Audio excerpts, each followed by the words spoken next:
Now to a very shocking story indeed. 12 brave veterans have been served their eviction papers in Bolton. Why? Well, we don't know. Seriously, no reason. Apparently, a letter hit the doormat and told them to get out in a month.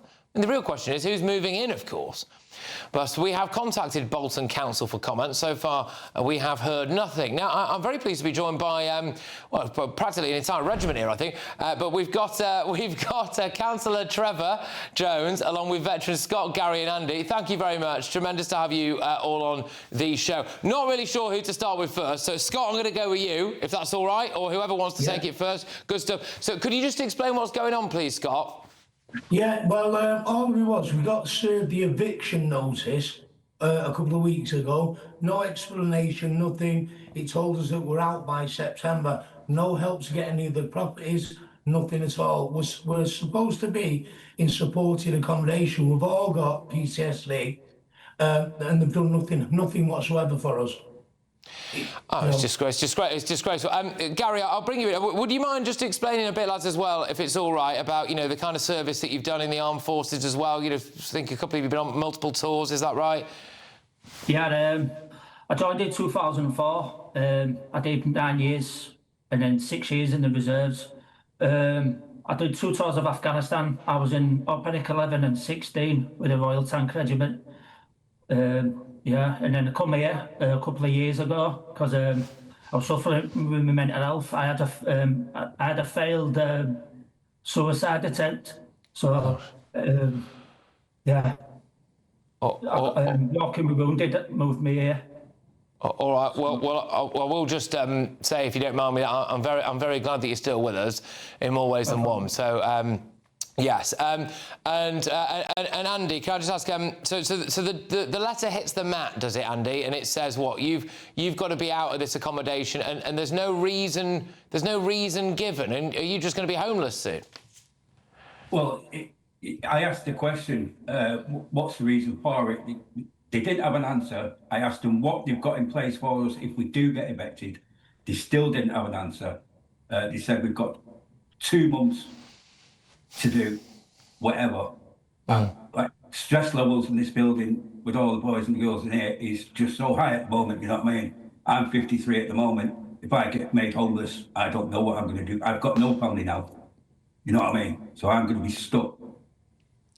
It's just absolutely shocking. Well, Trevor, as a councillor, I'm assuming that you've done your best to try and find out exactly what's going on. Who's responsible for this then? Is this the local council? What's happening? Well, I just got a call off these guys just over a week back saying, could I get involved because nobody's taken any interest. We've been served eviction notices and they want us out.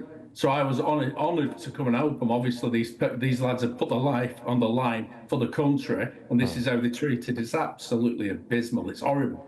And I couldn't wait to get involved. Come over here, the full story of what's gone on, and it's just depressing. I tried to speak to the Housing Authority. They don't want to know, to be honest. They said, we'll get back to you. Spoke to Bolton Council, and I think, to be honest, they've been trying to keep it a little bit quiet, and us doing what we've done, especially with the video, what's gone viral. Yeah. I think we've got the message out there.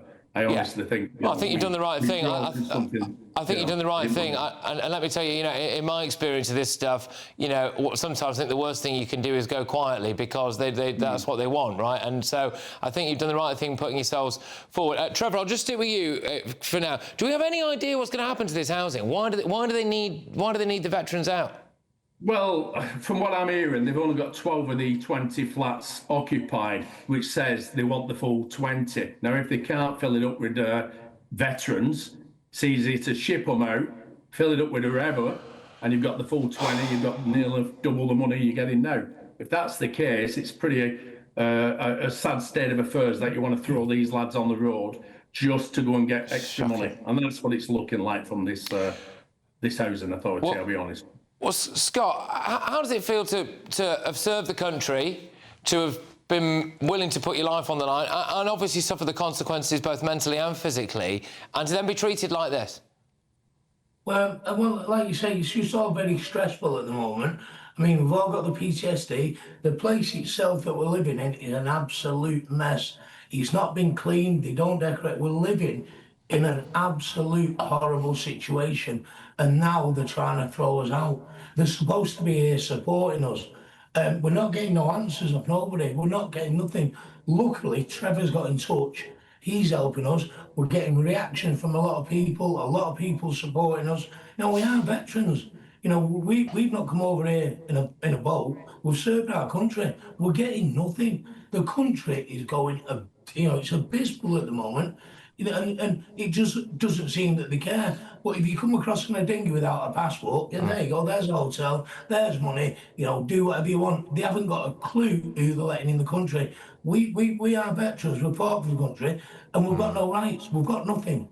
Yeah, and also the idea that you couldn't find any more veterans who need housing to fill up the remaining units in that is absolutely ridiculous, because we have veterans lining the streets, unfortunately.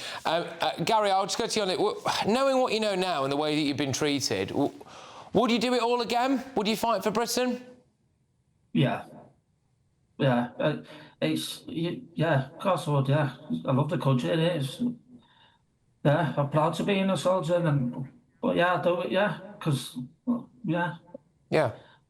It's good Can I just say also, over the last few days of knowing these lads, because I didn't know them from, you know, before the last couple of weeks, I've noticed the relationship they've got with each other. And if you think they're all suffering from PTSD and they put it together, I've noticed Gary helps another couple in upstairs, and there's more veterans downstairs, and he's kind of been like a caretaker for these people. And if you're going to split them up by moving them out all over, obviously they've lost that kind of comradeship link. Absolutely. Which obviously helps them.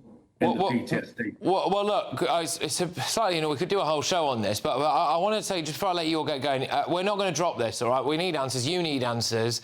The council's going to have to give us answers. We cannot have it as a situation here in Britain, and certainly not on GB News' watch, where several brave veterans who are also, you know, going through some stuff with PTSD as well, can be turfed out like this without any notice, and it's not right. And I know that there'll be an army of people behind you watching and listening to this who will not stand for it either. So let's stay in touch, all right? And when we come off air and tomorrow and stuff, I'll reach out to you again. But take care, and please do keep going, lads, all right? Please do keep going. Just say thank you to all the people that have supported us. Yeah. Absolutely. Thank you. And thank you for what you've done for Britain as well. Take care. All the best. We'll speak soon. Councillor Trevor Jones there, along with... All right, guys. All right, take care. We've Scott, Gary and Andy as well. Lovely stuff. All right, grief. That winds me up so much, that. Yeah, I mean, we've reached out to Bolton Council, reached out to Qualitas as well, who are apparently the housing provider, so we'll wait to hear back from them. Anyway, look, coming...